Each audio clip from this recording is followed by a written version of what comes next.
projetado agora na tela aos irmãos, mas vamos abrir a palavra do Senhor no Salmo 73.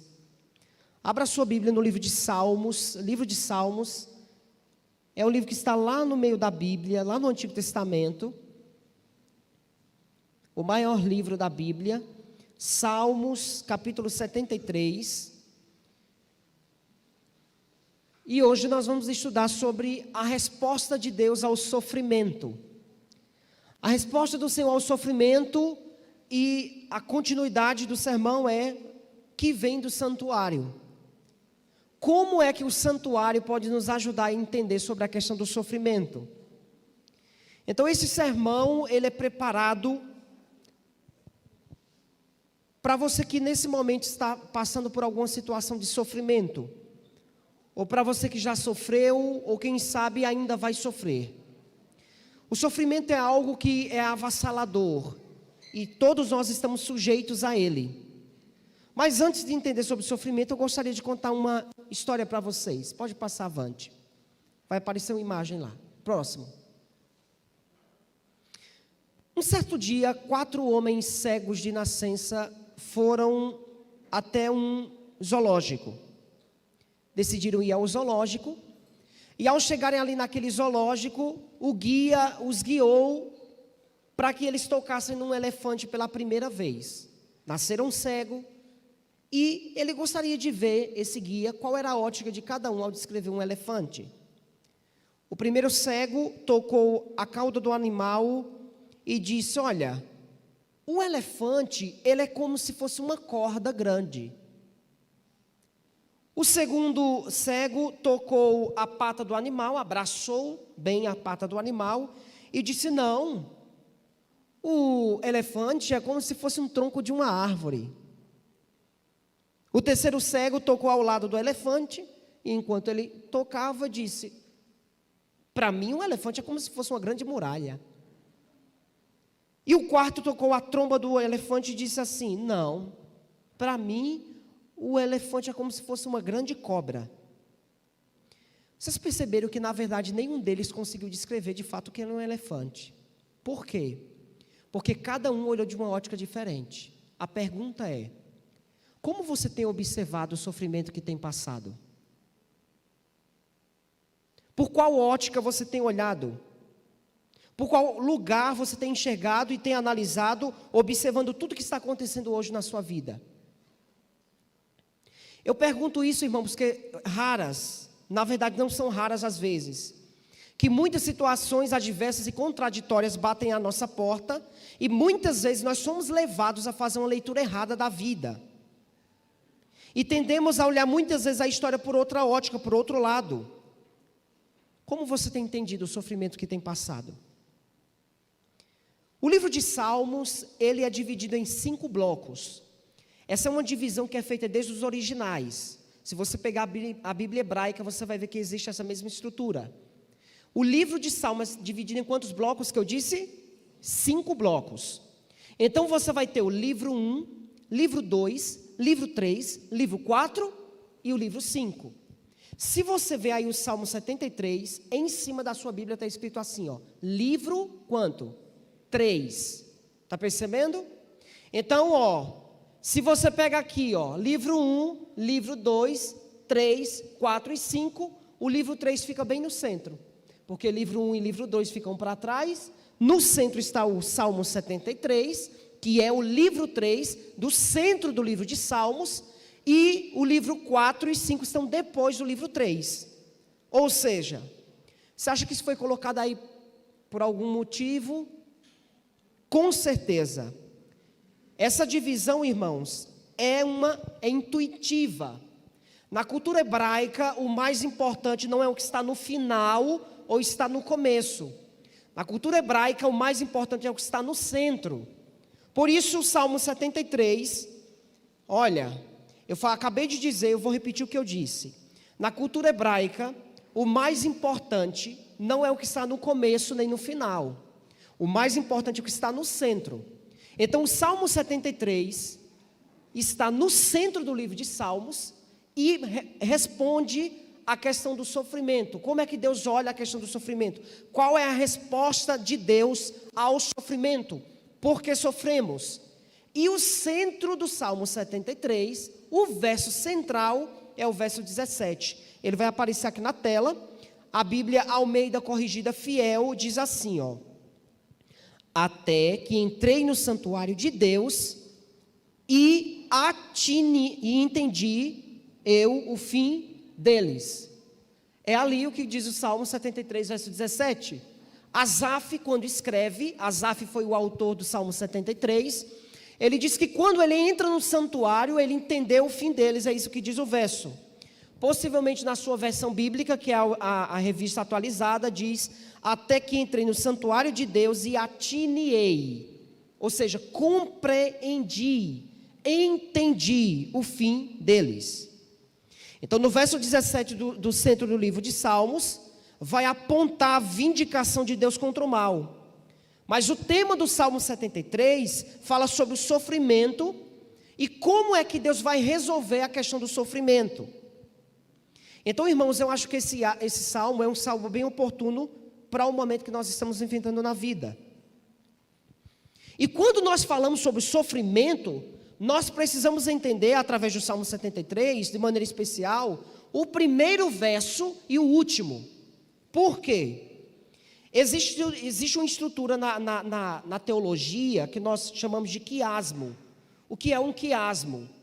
É uma estrutura, essa palavra quiasmo vem da letra qui, que é um X, no grego, X, onde você vai juntando o primeiro verso com o último, o segundo verso com o penúltimo, depois o terceiro verso com o antepenúltimo, e você vai percebendo que eles vão falando da mesma coisa, até você chegar no centro.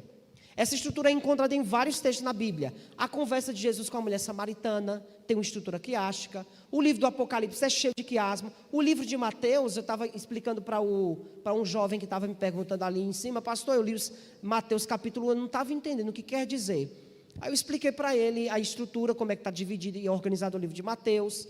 Mateus começa mencionando Gênesis 5, e ele termina mencionando Crônicas, o último verso de Crônicas, que é o último livro da Bíblia hebraica. Então ele vai seguindo essa estrutura quiástica. Mas para você entender, de maneira resumida, quando nós falamos sobre sofrimento, nós temos que entender a primeira coisa que está escrito no verso 1. Asaf, quando escreveu, certo?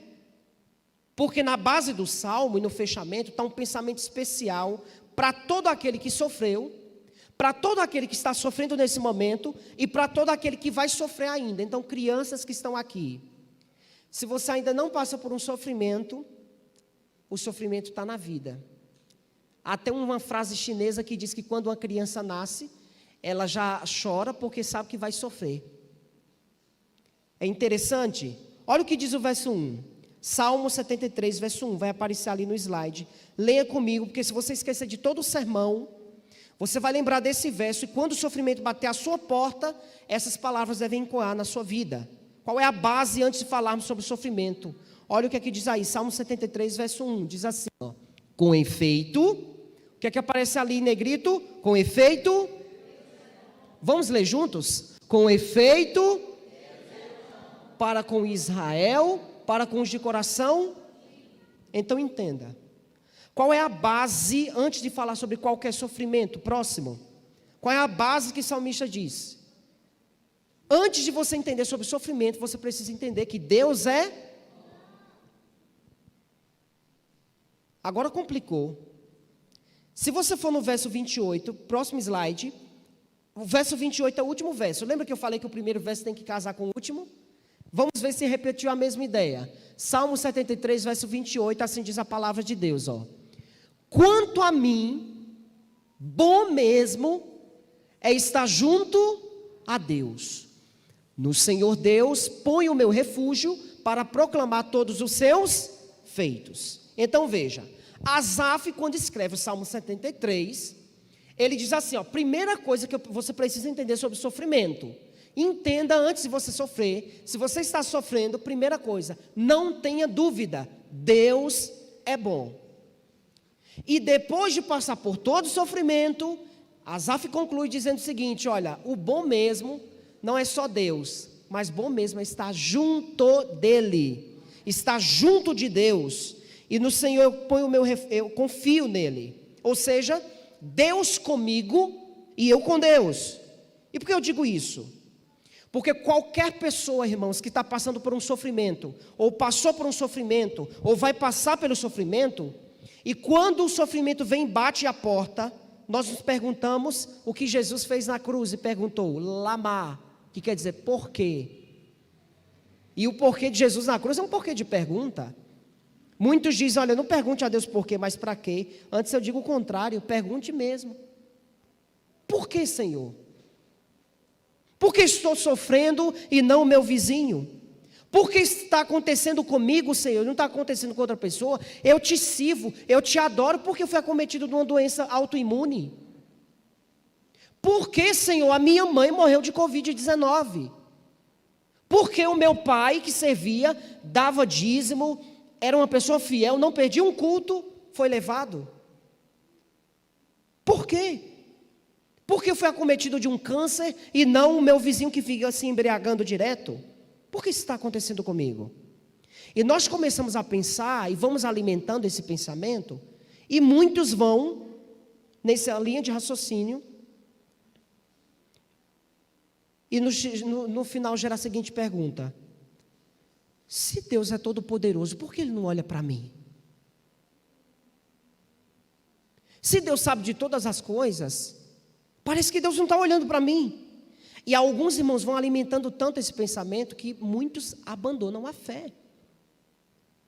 Existem vários ramos do ateísmo, não sei se vocês sabem. Existe o ateu cético, o ateu dogmático e existe o ateu crítico. A maioria dos ateus críticos já foram religiosos.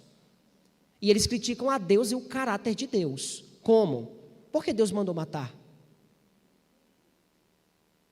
Porque Deus não olhou para mim na hora que eu estava sofrendo. E eles passam a odiar Deus.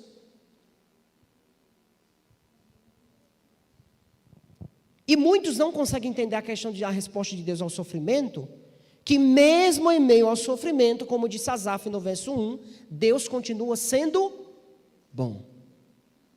Então, antes de falar de qualquer dor, nós precisamos entender que Deus não entendi, não ouvi. Antes de falarmos sobre qualquer dor, qualquer sofrimento, nós precisamos entender que Deus é o que, igreja? Bom. Eu sei que no momento, irmão, se nós estamos sofrendo, não dá para entender, não dá para raciocinar. Por uma simples razão, porque o pecado, ele não se se explicasse, Deus teria o maior argumento, porque Ele sonda e sabe de todas as coisas. O pecado, eu já preguei aqui durante essa semana, na terça e na quarta, que o pecado, ele vai assumir o comportamento de quitação de dívida. Pecado se paga, ele não se explica. Olha o que diz a serva do Senhor nesse texto, pode passar. Ela diz o seguinte: o pecado é algo que, irmãos, é um mistério e inexplicável. Por que inexplicável? Não havia razão para a sua existência. Tentar explicá-lo é procurar uma razão para ele, e isso seria justificá-lo. O pecado apareceu num universo perfeito, algo que se revelou inexcusável. Então, se você tenta explicar o porquê do sofrimento, e o porquê você está passando pelo sofrimento, isso deixa de estar atrelado ao mal. Então entenda, sofrimento não é de Deus. Por isso que é necessário que você entenda antes de sofrer, que Deus é bom. Tendo dito isso, vamos ver o que foi que Asaf disse a partir do verso 2. Os textos vai aparecer na tela, eu vou pedir para o Laed se projetando aqui. Você pode acompanhar na Bíblia também, mas veja o que aqui diz a partir do verso 2, Salmo 73, verso 2. Assim disse Asaf: quanto a mim, os meus pés quase tropeçaram, por pouco não escorreguei, pois tive inveja dos arrogantes quando vi a prosperidade desses ímpios. Eles não passam por sofrimento e têm um corpo saudável e forte, estão livres dos fardos de todos, não são atingidos por doenças como os outros homens. Olha o que Asaf está dizendo aqui. Ele está dizendo o seguinte: olha, quanto a mim, quando comecei a entender e passar pelo sofrimento, eu quase que me desviei. Por quê? Porque quando eu olhava a vida dos ímpios, está tudo bem. Eles têm saúde, eles não sofrem, eles são sadios. Aí ele diz mais, pode passar avante, próxima lâmina, ó. Por isso, o orgulho lhe serve de colar e se vestem de violência. Do seu íntimo brota a maldade, da sua mente transborda as maquinações, eles zombam e falam com más intenções, em sua arrogância ameaçam com opressão, com a boca arrogam assim os céus e com a língua apossam da terra. Veja o que Asaf está dizendo.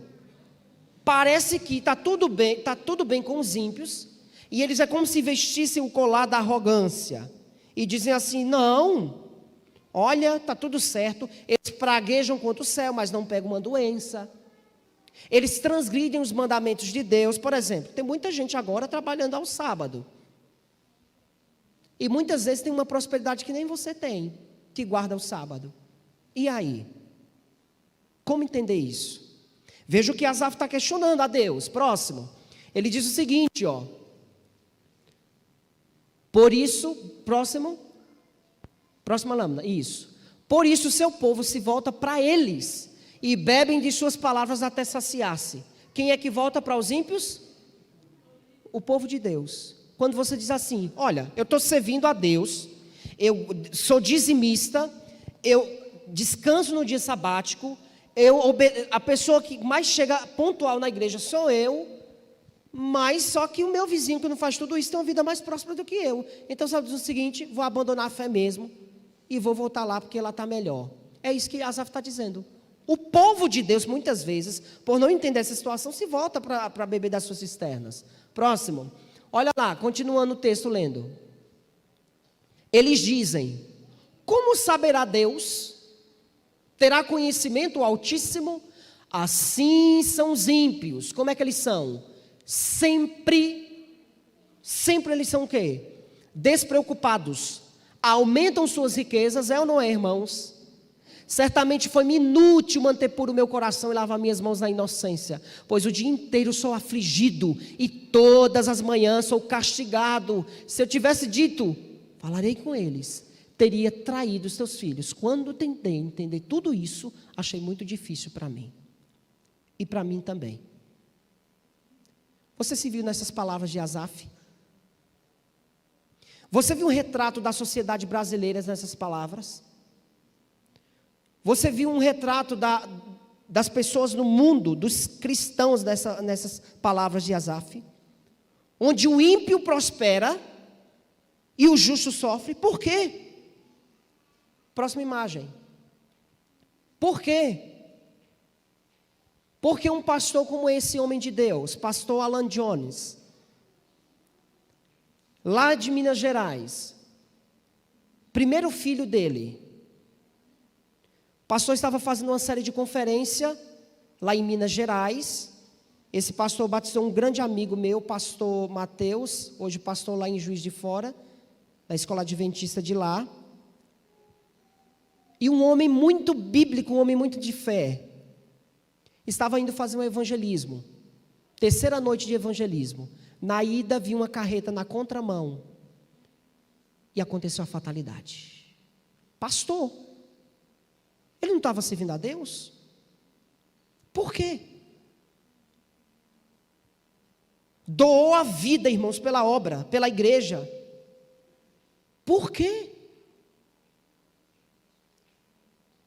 Próximo. Linda Rangel. Uma das mulheres que eu já nunca vi pregar como essa mulher. Uma mulher cheia do Espírito Santo. E por que eu gostaria de falar da vida de Linda? Eu fui impactado poderosamente com o sermão dessa mulher, que eu nunca tinha ouvido. Irmãos, poucas vezes senti o que eu sentia ao ouvir essa mulher pregando no púlpito. Meu coração ardia. Aí eu fui entender o que os discípulos de Emaús passavam. Por acaso não ardia o nosso coração quando ele falava aquelas palavras? Você já sentiu o seu coração arder com uma mensagem? De o coração arder de fato? Linda morreu de maneira tão sofrida. Um câncer acometeu. Em 2017, a Linda foi para a clínica de saúde, lá no Pernambuco. E a minha esposa trabalhava na clínica, na ocasião nós éramos noivos, estava lá. E eu entrava no quarto, a Linda fedia. E ela gemia muito alto. Olhando para mim, ela disse: irmão José, eu nunca chamei tanto por nome de Jesus como eu estou chamando agora. Por quê? Esposa de um pastor, morou na África, fez trabalho e doou a vida inteira, só um detalhe, seguia até a reforma de saúde de maneira estrita. Por quê? E parentes dela fumam, bebem, levem uma vida devassa, mas continuam cheios de saúde até hoje. Porque o justo sofre, enquanto o ímpio enche a conta bancária de dinheiro. Aí o verso 17, Asaf diz, próximo, Asaf diz assim, olha: até que entrei no santuário de Deus e atiniei, compreendi, entendi o destino dos ímpios, o fim deles. Você entendeu alguma coisa aí? O que tem a ver santuário, ouça aqui, com sofrimento? Por que a doutrina do santuário é tão importante nas Escrituras? Asaf está falando, irmãos, da realidade da vida. Ele está reclamando com Deus. E graças ao Senhor, irmãos, que nós podemos reclamar com Ele e abrir o coração. Que Deus não gosta de um coração hipócrita. Que é palavras bonitas na boca, mas o coração vazio, destituído. Mas falar para Deus o que está doendo, o que está sofrendo. Dobrar os joelhos e dizer assim: eu não estou entendendo. Por quê? E ele entra no santuário e vê o fim do mal e tudo muda. E aí a resposta de Deus ao sofrimento vem a partir do verso 18, 19, 20, 21 e 22. De maneira resumida, qual é a primeira resposta? Asaf, quando entra no santuário, primeiro, ele vê que existe um Deus que controla a história e que um dia o mal vai acabar. Amém? A segunda resposta de Deus ao sofrimento está no verso 23. Acompanha aí na sua Bíblia. Salmo, 73, verso 23. Avante, olha lá. Todavia, disse Asaf, olha lá. Estou sempre contigo. E vamos ver se Deus está com a gente no sofrimento. Vamos lá? Tu me seguras pela minha mão. Irmãos, você entendeu a resposta? Quando Asaf entra no templo, ele vê que Deus está no seu santo templo e cale-se diante dele toda a terra. E a segunda coisa é que quando Asaf entra no santuário, ele entende o seguinte: meu filho, eu estou sempre do seu lado. Como é que é isso? Porque o santuário me dá essa certeza de que Deus está comigo, de que Ele está do meu lado. Abra sua Bíblia em Levítico, capítulo 26. Segura em Salmo 73, não fecha. Corre lá em Levítico. Vamos entender por que o santuário me dá essa resposta de que Deus está sempre conosco. Levítico,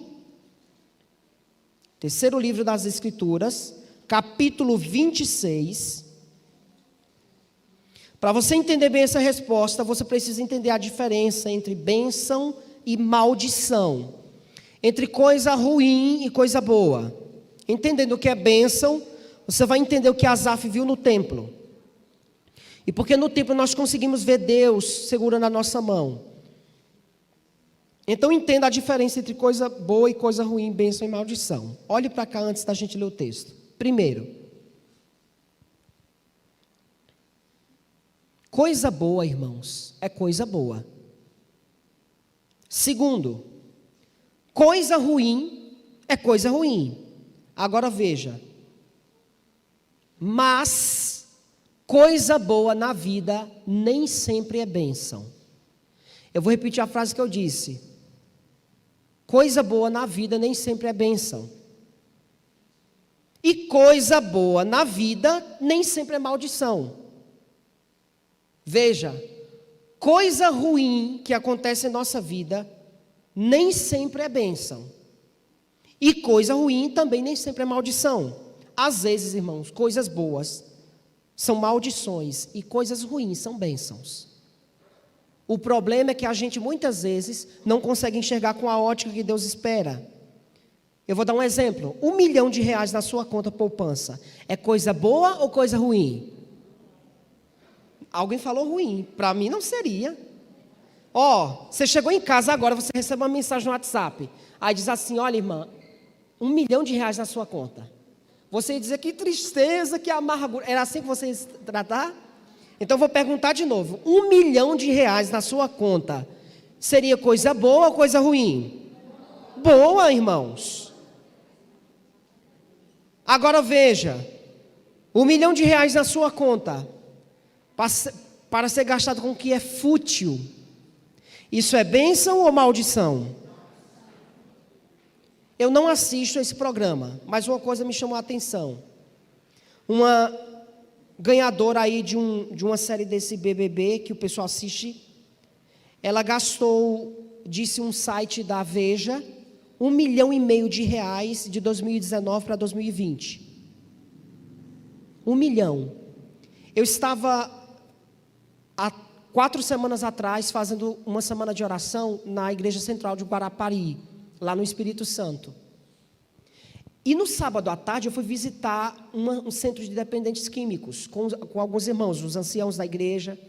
Quando nós chegamos lá, eles desceram, nós fizemos o culto, pessoas muito carentes, e tinha um senhor que não desceu, ele tinha sido ex-funcionário da Petrobras. Mas como ele começou a se drogar lá dentro da empresa, e a empresa vendo o estado que ele chegava na empresa, eles despediram o homem. E aí ele teve que receber uma indenização de R$400 mil. Então a Petrobras fez uma divisão, primeiro deu 200 mil, para depois dar 200 mil. Quando entregou 200 mil na mão dele, ele torrou o dinheiro em 2 meses, pode acreditar. Sendo que esse irmão, esse homem, ele torrou tudo nas drogas e gastou na rua. Aí os irmãos, tendo misericórdia dele, tiraram ele da rua, colocaram lá naquele centro, e estavam esperando agora a Petrobras depositar os outros 200 mil. E os irmãos entraram em contato com a empresa e falaram, não dê a ele agora. Porque se dele vai torrar a mesma coisa os outros 200. E aí os irmãos estão revezando todo mês para pagar R$6 mil para manter ele nessa clínica de dependência. Veja, dinheiro é coisa boa, mas ele pode ser uma maldição. Diz as Escrituras que o amor ao dinheiro é a raiz de quantos males? De todos. Todos os males. Irmãos, tem tanto dinheiro envolvido em cada coisa que a gente não tem ideia.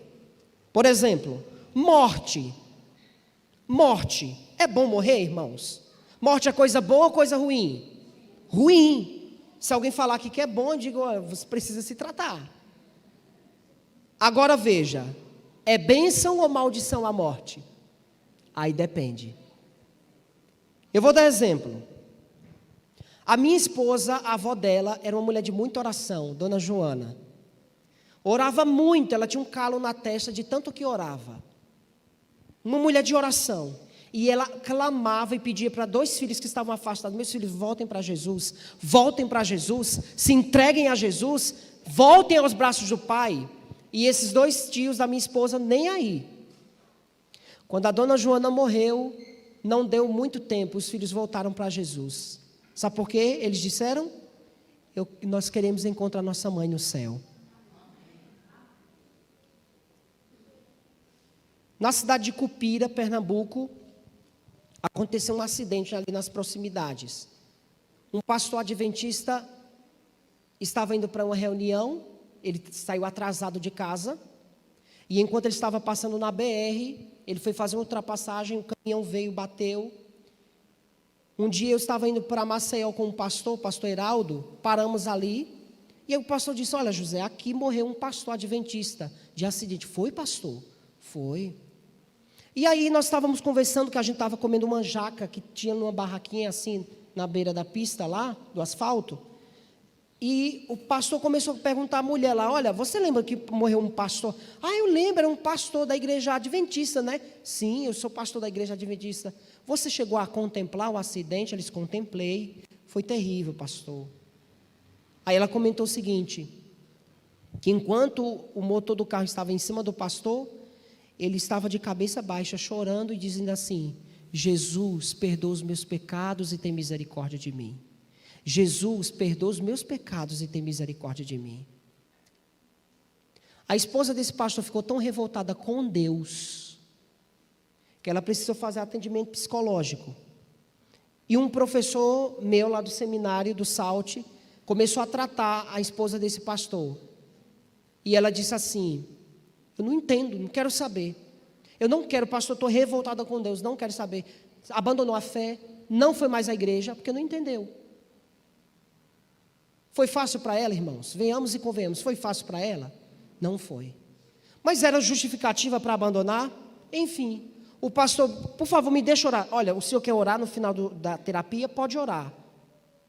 Mas saiba que eu não estou nem aí para o que o senhor está orando. Me perdoe, me desculpa. Mas eu estou revoltada com Deus, não quero nada com Ele. Sabe o que aconteceu? No final do sermão eu vou contar para vocês, deixar vocês com curiosidade. Então veja, bênção e maldição. Você encontra aqui em Levítico 26, eu quero mostrar para vocês primeiro o que a Bíblia fala sobre maldição. O slide vai aparecer ali para vocês. Levítico 26, o verso 14 ao 16. Olha aí, ó. Olha o que é maldição. Mas, se não me ouvirdes, e não cumprirdes todos esses mandamentos, se rejeitardes os meus estatutos, a vossa alma se aborrecer dos meus juízos, a ponto de não cumprir todos os mandamentos e violardes a minha aliança, então eu vos farei isto: porei sobre vós terror, a tísica e a febre ardente, que fazem desaparecer o luxo dos olhos e definhar a vida, e semeareis debalde a vossa semente, porque os vossos inimigos a comerão. Irmãos, deixa eu fazer uma pergunta: isso aí é coisa boa ou coisa ruim? Coisa ruim. Isso é bênção ou maldição? E aí você vai encontrar isso em Levítico 26, até aproximadamente o verso 40. Mas veja o que aqui diz o verso 21. Levítico 26, verso 21. Próximo slide, olha lá. Ó. E se andardes... O que ele falou agora? Contrariamente para comigo. O que é andar contrário a Deus? Andar na contramão. Abandonar ao Senhor. Olha lá. E não me quiserdes ouvir, trarei sobre vós pragas 7 vezes mais segundo os vossos pecados. Irmãos, isso é coisa boa ou coisa ruim? Coisa ruim. E Deus está dizendo que vai acontecer se eles fizerem um quê? O que é que disse o início do verso? Andarem contrariamente para com Deus.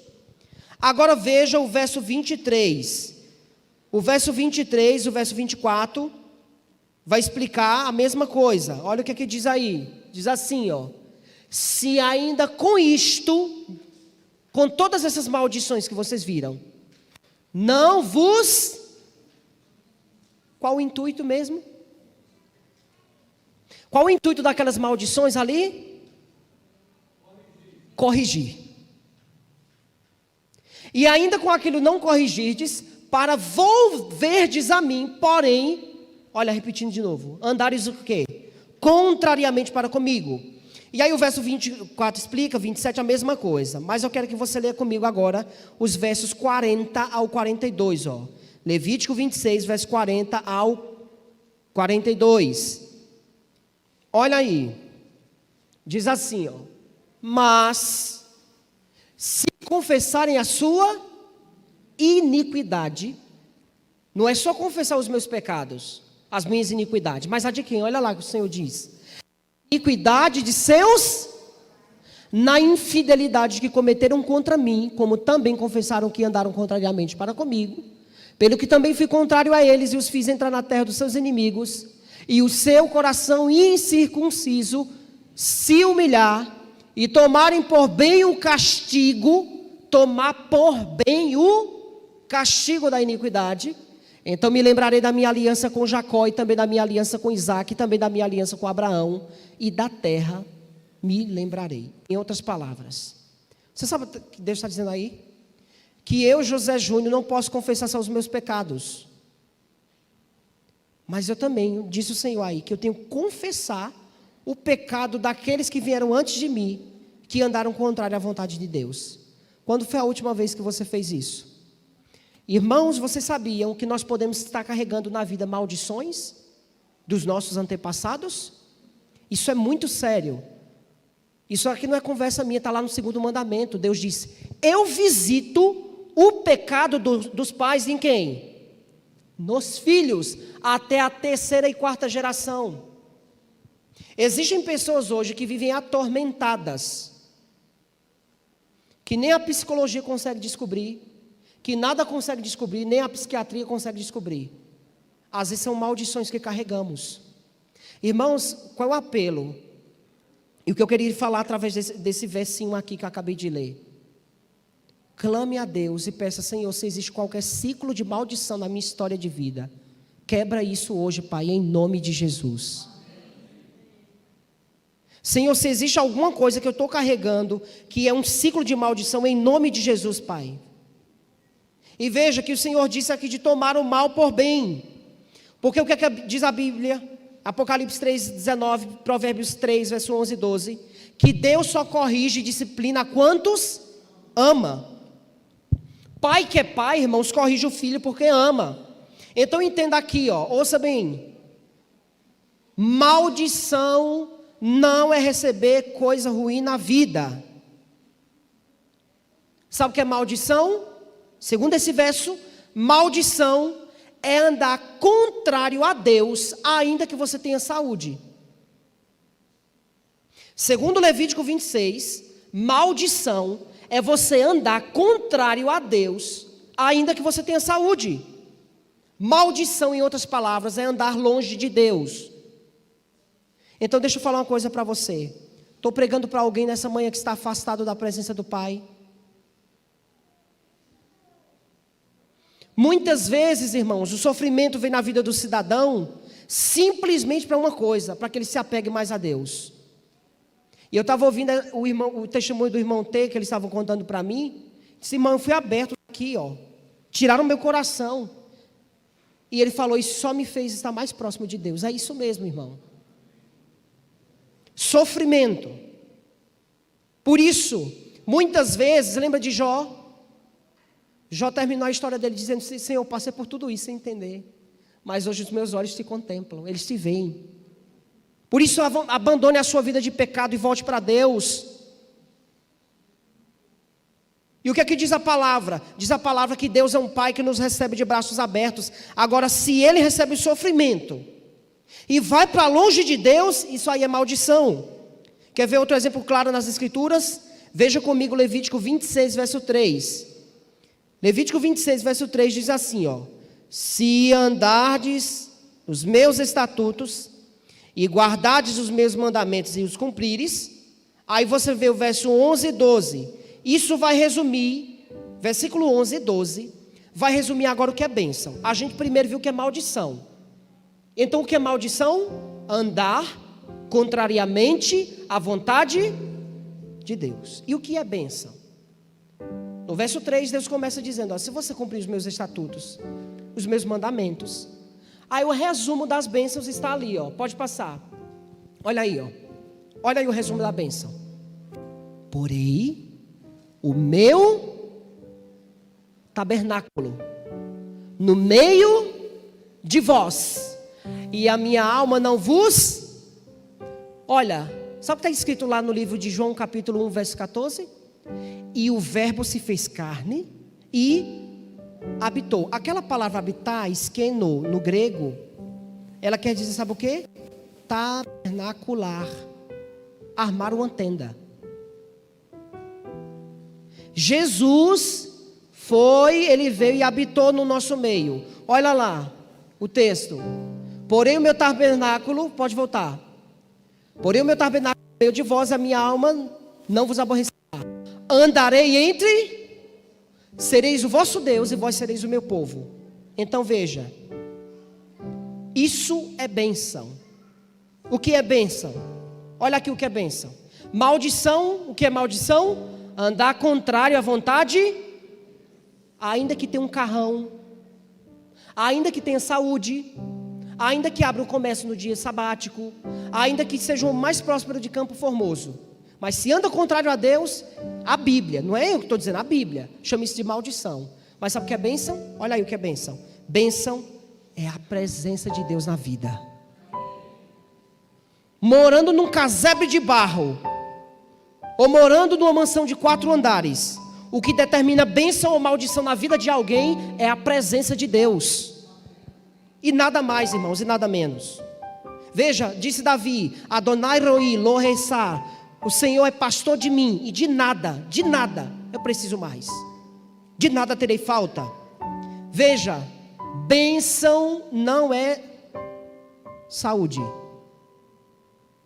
Vou repetir o que eu disse. Bênção não é saúde. Saúde é coisa boa. Nem câncer é maldição. Eu vou repetir o que eu disse. Bênção não é saúde. Saúde é coisa boa. E o câncer não é maldição. Sabe o que é bênção? É a presença de Deus com você. A grande alegria e a resposta de Deus para o sofrimento que eu quero falar para vocês nessa manhã é que quando nós olhamos para o santuário, nós conseguimos ver um Deus presente. Como assim, irmão? Está várias partes do Novo Testamento. Quer ver isso? Quer bênção? Olha aí no Novo Testamento. Veja se isso desconecta com o Antigo Testamento. Disse Jesus: e eu rogarei ao Pai, e Ele vos dará outro, alguém que é igual a mim, um consolador, a fim de que esteja quanto? Peraí, o Espírito Santo está quanto conosco? Ele te abandonou ontem?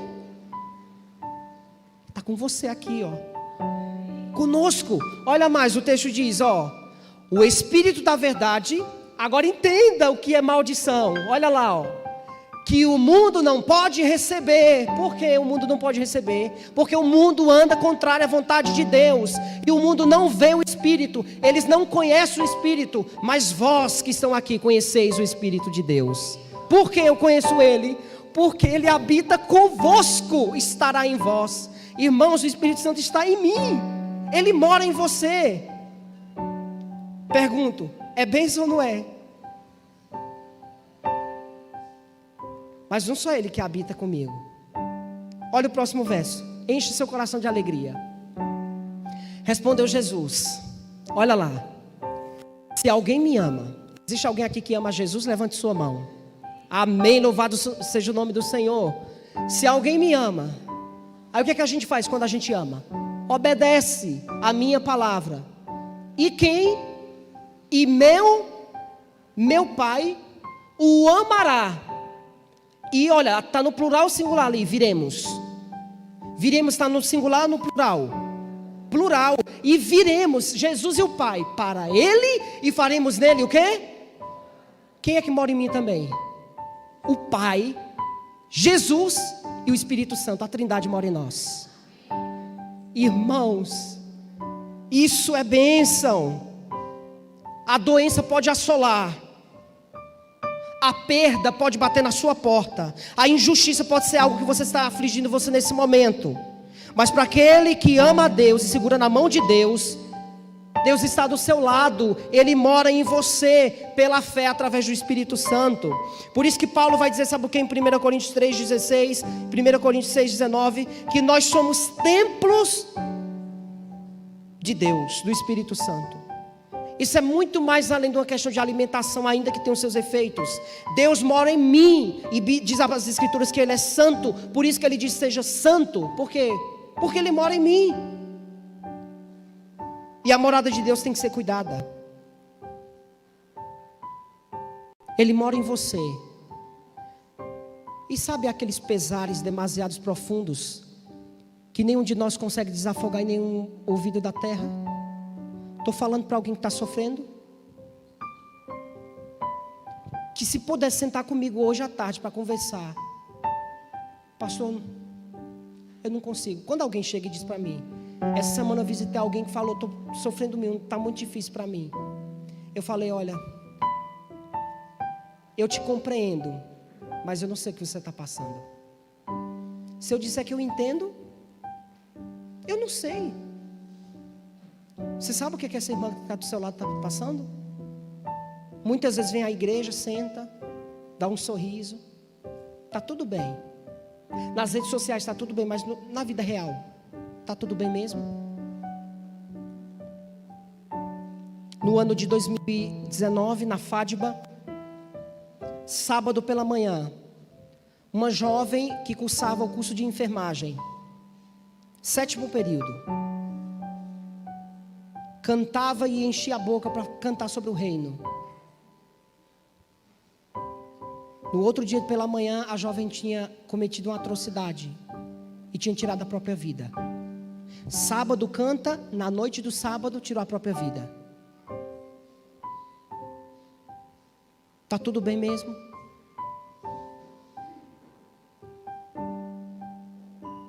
Irmãos, se você anda pelas ruas empoeiradas de Campo Formoso, no mercado, no seu trabalho, lá está Deus. Por que está Deus lá? Porque Ele mora em você, não tenha dúvida. Você pode estar deitado no leito do hospital, irmãos, e ali está Deus. Eu acho que viralizou, acho que vocês chegaram a receber o vídeo do irmão Lázaro, quando estava acamado ali já próximo dos momentos finais. O homem cantando e trazendo esperança para os enfermeiros. Só alguém que tivesse a presença do Espírito Santo na vida era capaz de fazer isso. Só alguém que tem muito Deus na vida para dar frieza, tirar calor.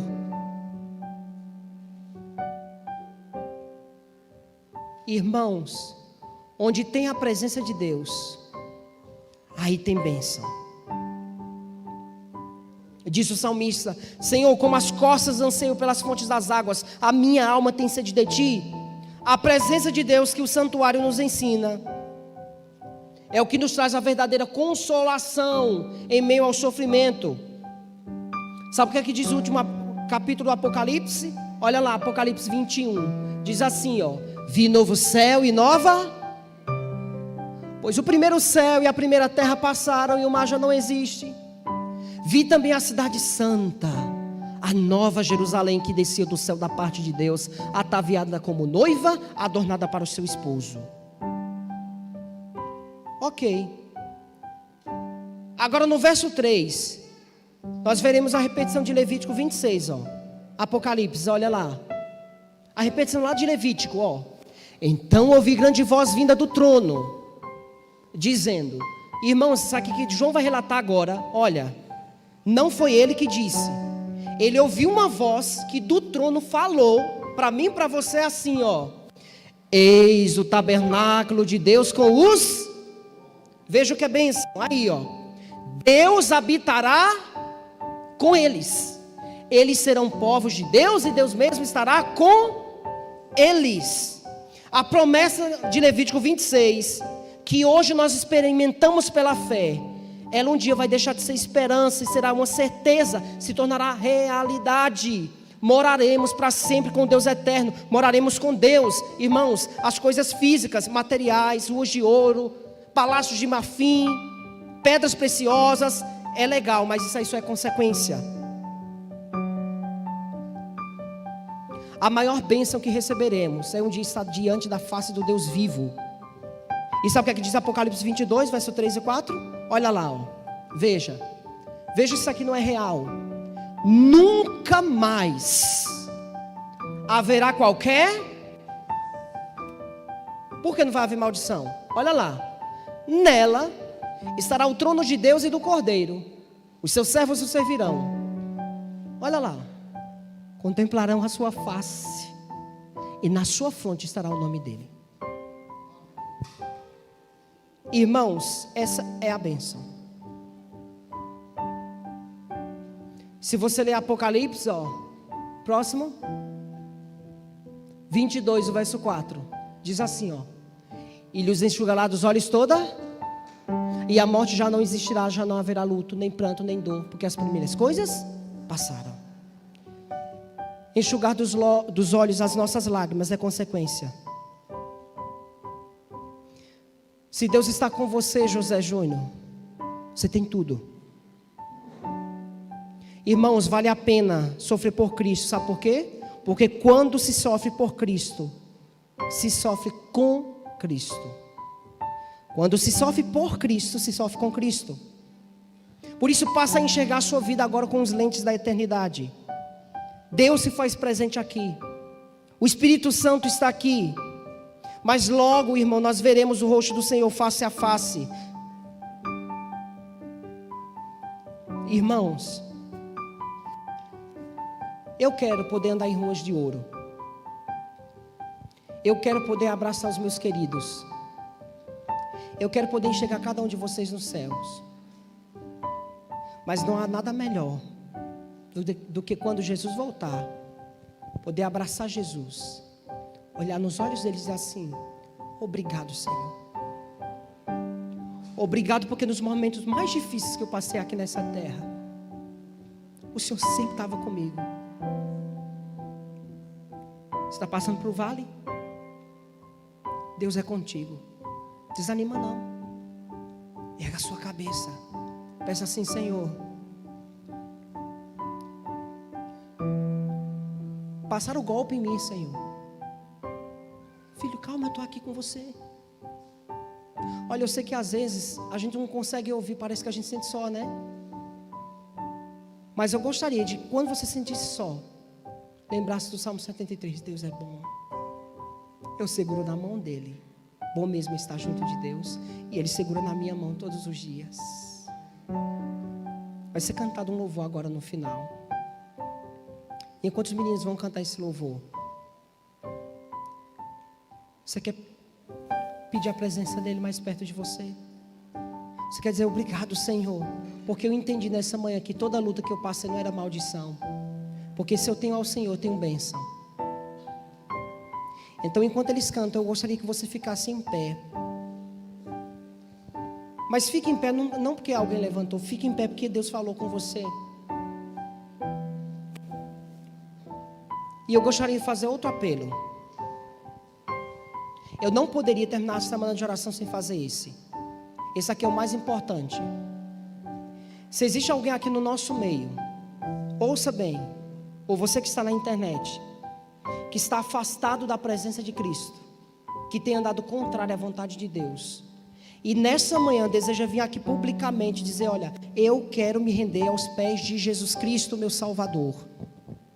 Se existe alguém aqui que ainda não foi batizado e deseja se preparar para receber o batismo bíblico, entendendo durante essa semana que Jesus já fez tudo por você, vem aqui à frente, eu quero orar por você.